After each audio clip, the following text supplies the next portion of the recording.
Hi guys, welcome to SCL CrossFit Coach.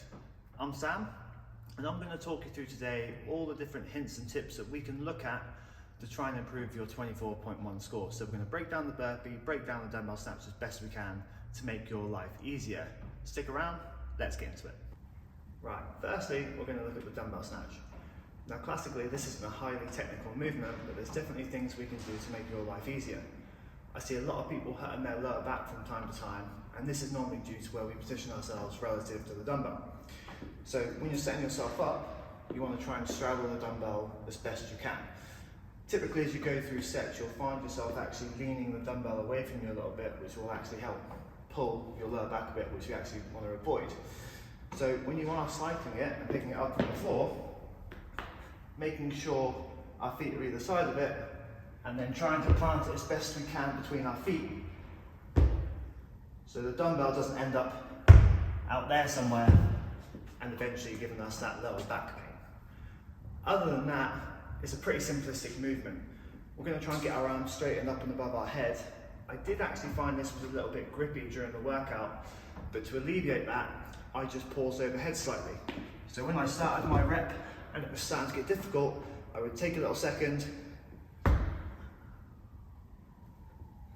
rather than just trying to crank on it as fast as I physically could. Right, so let's take a little look at the burpee too. Okay, so there's two key aspects to this. I want to try and manipulate a bit to make your life a little bit easier. The first one is how we get up off the floor.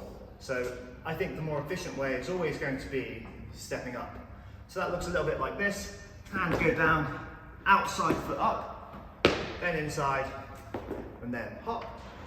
Going down again, outside foot, inside foot, and then hopping over. I think for everyone, that's going to be a pretty good option to try and get you through this workout. I think if you want to get near the 6-minute kind of mark, yeah, we're going to have to jump up with both feet and do it as fast as we physically can. But I think for the general population, this little step up approach is going to be your best bet, okay? Secondly, I want to look at where our hands and chest are when we're actually doing the burpee, okay? So I'll show you what I mean.